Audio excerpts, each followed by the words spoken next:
నమస్కారం అండి. ఎవరాయి నువ్వు? ఎవరంటే ఏం చెప్పనండి, నేను ఒక ఎలన్నండి. అంటే ఫైట్లు గట్రా చేసే దుర్యోధన టైపు కాదండి, నమ్మించి మోసం చేసే శకున్ టైప్ అన్నమాట. బాగుండదులేండి. ఎంతకీ విషయం ఏంటంటేనండి, ఆ విజయ్ గారి దగ్గర ఉన్న కంప్యూటర్ తీసుకొచ్చి నేను మీకు ఇస్తే మీరు నాకేమిస్తారు? ఆ విషయం నీకెలా తెలుసు? మరదే ఈ శివరావు స్పెషాలిటీ. శివరాలు ఎందుకు గారండి, విషయం ఎంత ఇస్తారు చెప్పండి? 10 కోట్లు. కోట్ల నోట్ల అండి? జోకులేకు 10 crores ఇస్తాను. అదెలా తెస్తావో చెప్పు. అన్న ఇలాంటి చెప్పుడు సీక్రెట్లు చెప్పరండి. ఎక్స్క్యూజ్ మీ, నా దగ్గర మంత్రం ఉందండి, దాంతో సంతకాలు రాలగొట్టేస్తాను. నా పేరు రాజేశ్వరి దేవి. ఏం కావాలి మీకు? కావాల్సింది నాకు కాదు, మీకు.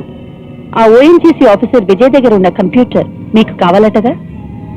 ఆ విషయం మీకెలా తెలుసు? మా శివరావు చెప్పాడు. ఈ రాజేశ్వరి దేవి అంటే రాజకీయ కిటుకులకి రాజధాని శివరావు మీకు చెప్పే ఉంటాడు. చెప్పండి. మీ గురించి నేను విన్నాను. మంచిది, ఇంకా 2-3 రోజులు మీ పని అయిపోయినట్టే. క్యాష్ రెడీ చేసుకోండి. Okay, done. Thank you. Shivarao, అమ్మా, ఇన్నాళ్ళకి ఒక మంచి పని చేసావయ్యా. నేనెంత, నా బతికెంత తల్లి. 10% నీ నీళ్ళ పడి ఉంటామని, అంతకంటే అత్యంత నాకు అస్సలు లేదమ్మా. అంతే కదా, ఆఫర్ రాగానే చెన్నై దగ్గరికి వచ్చేసా. ఇంకో విషయమేమో, ఆ విజయ్ గారు ఆ కంప్యూటర్ని ఎప్పుడు చొక్క లోపల బనీల్లో పెట్టుకుంటారంట. అలాగా? ఆ, మనం ఒక మంచి ప్లాన్ వేసి ఆ కంప్యూటర్ ని వాడి దగ్గర నుంచి ఎలాగైనా రాబట్టాలి. ఓ పని చేస్తే ఏంటిది? చీకటి పడ్డాక చిన్ను ఎత్తు వేసుకుని టెంట్ లో దూరి వాడి కాళ్ళ మీద పడు.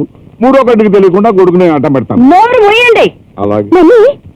ఈసారి బోంబే నుంచి ఒక ప్రొఫెషనల్ కిల్లర్ ని రప్పిస్తే ఆయన్ని చంపితే మనకేం వద్దమ్మా, సంకలో దొరక తప్ప.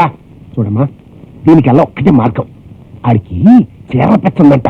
నువ్వు కొంచెం మనసు నిబ్బరం చేసుకుని ఆ అమ్మాయిని ప్రయోగించి ఆమె మన ఇంటికి రప్పించావనుకో, పనైపోతే. కరెక్ట్. నిమ్మి, నీ ఎలాగైనా బుట్టలో పడేయాలి తల్లి. ప్లీజ్ నిమ్మి. నో మమ్మీ, వాడంటే నాకు అస్సలు ఇష్టం ఉండదు. మన పని అయ్యే వరకేగా, కళ్ళు మూసుకుని భరించేమ్మా. ఎన్నైనా చెప్పమ్మీ, ఐ కాంట్ డు దిస్. మాతృదేవోభవ అన్నారే, 9 నెలలు నిన్ను మోసి కని పెంచి పెద్ద చేసిన కన్న తల్లి మాటకే ఎదురు చేస్తావా? వెళ్ళి ఆ పని చేసి కన్న తల్లి రుణం తెచ్చుకో. అలాగే డాడీ. Sorry mummy. పర్వాలేదమ్మా, పిలుస్తాను. ఏమిటో చూపు, బాధ్యత తెలిసిన భర్త నేను.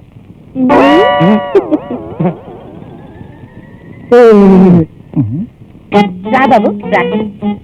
ఏమండి, ఏం బాబు? మీ కూతురు మీద ఒకసారి చేయి వేసుకోవచ్చా? వేసుకో బాబు. అబ్బా, నా తింటూ అడుగు పెడుతున్నావు. కిందసారి కుడికాయలు పెట్టావు, కలిసి రాలేదు. ఎందుకైనా మంచిదే, ఎడంకాలు పెట్టు. చూసారా, ఈ బోగ్గాడు ఎప్పుడు ఇంతే. మన మధ్య ఏదో ఫిట్టింగ్ పెట్టాలని చూస్తా ఉంటాడు. అసలు ఎడంకాలు పెట్టాడు ఎక్కడైనా సాంప్రదాయం ఉందా? అయితే ఎట్ట బాబు, ఇప్పుడు కుడికాయలు పెడితే కలిసి రాదు, ఎడకాయలు పెట్టడం సాంప్రదాయం కాదు. పోనీ 3వ మార్కుంటే చెప్పు. ఉంటే మాత్రం 3 ముదనష్టం కదంటే. అయితే ఇప్పుడు ఏం చేద్దాం? ఏం కంగారు పడకండి, ఒకే దెబ్బతో 2 కాలు అవతలు పెట్టేస్తాను. ఇది బాగుంది. చూడండి, మొహమాటం లేకుండా చెప్పేస్తున్నాను, మీరేమనుకోవద్దు. నాకు స్వయం కృషి అంటే చాలా ఇష్టం. ఇంటి పని వాళ్ళ చేత చాకరీ, వాళ్ళ చేతి వంటలు నాకు అస్సలు ఇష్టం ఉండదు. మీ చేత్తోనే చేస్తే ఇక్కడ తింటాను, ఉంటాను. మీకేమైనా ప్రాబ్లం ఉంటే చెప్పండి, వెళ్ళిపోతాను. అరే అవే మాటలు బాబు, నువ్వు అలా మాట్లాడితే నాకు అస్సలు ఇష్టం ఉండదు. నీకేమేం కావాలో చెప్పు, అన్ని చేసి పెడతాను. అలా అన్నారు, బాగుంది. మంచి నాటుకోడు కూర, మినపగారెలు కావాలి. Okay okay. గారెలు అంటే గ్రైండర్ లో రుబ్బిన కరెంట్ గారెలు కాదు. మీ చేత్తోనే రుబ్బి, మీ చేత్తోనే వేసి, వేడి వేడిగా మీ చేత్తోనే నాకు తినిపించాలి. అలాగే బాబు. లక్ష్మి, వీళ్ళు పనులు చేసేటప్పుడు నువ్వు జాగ్రత్తగా సూపర్వైజ్ చేయాలి. నాకు వీళ్ళ మీద అస్సలు నమ్మకం లేదు. Nimmi, please follow me. Why? నా బెడ్ గిడ్డు బాతు గీతు చూపించవా?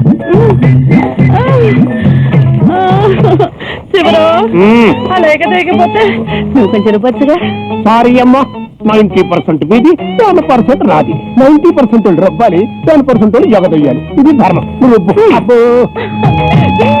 మా అమ్మ ఇతను చూడే, నన్ను ఎక్కడెక్కడ కెళ్ళుతున్నాడు. మళ్ళీ అమ్మాయి వస్తుంది. నీ బొంద, మీరు ఒక చెవిటి వేయడం నాకేం వినిపించట్లేదు. నీకేదైనా వినపడిందా? అస్సలు వినపడలేదు.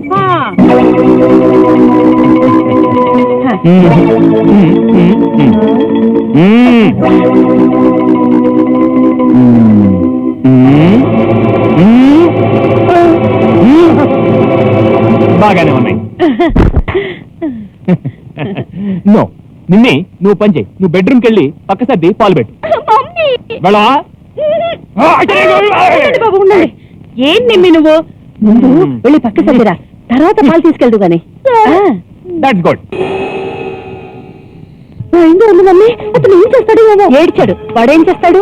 ఈ పాలల్లో మత్తు మందు కలిపాంగా. తాగంగానే ఆడు ఒళ్ళు తెలియకుండా పడిపోతాడు. ఆడి దగ్గర ఉన్న కంప్యూటర్ నొక్కేసి అమ్మకిచ్చేసి మేము అని మోసుకెళ్ళి రోడ్డు మీద పడేస్తాం. అంతే సింపుల్.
తయారయ్యా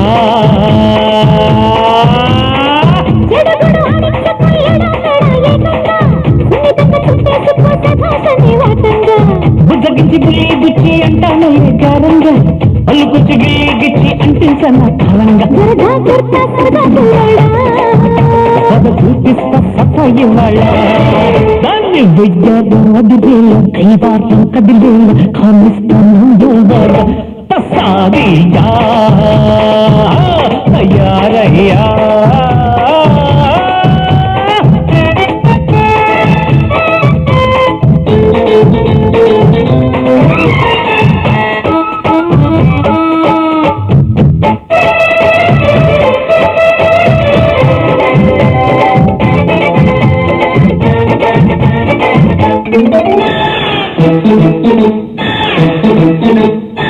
కసి మొగ్గ కసి బొగ్గ ఉసి కొట్టి చూడు పంట తడక కొట్టి మరి రెచ్చిపోగా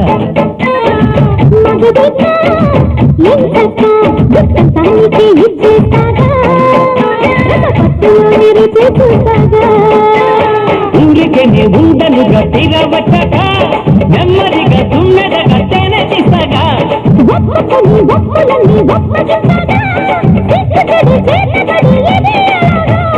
తెల్లర్లోకి తెల్లనా ఆ బుళ్ళంత భలే కైవారం కదిలే కానిస్తున్నా ఎవ్వరం సాదియా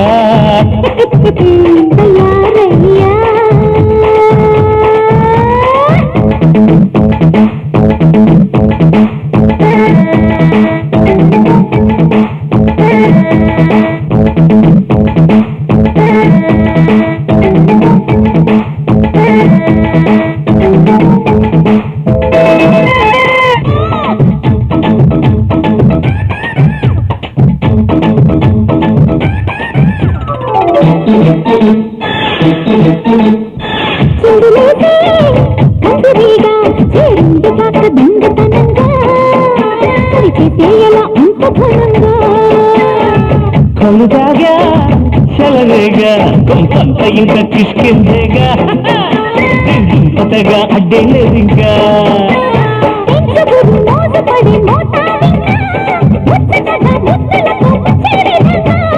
అల్లుడివి పిల్లుడివి అన్ని నువ్వేగా అత్తకి పై ఎత్తులు చిత్తైపోయేలా అంటే నీ సొత్తు కదయ్యా మాయా ఇక నీ ఇష్టం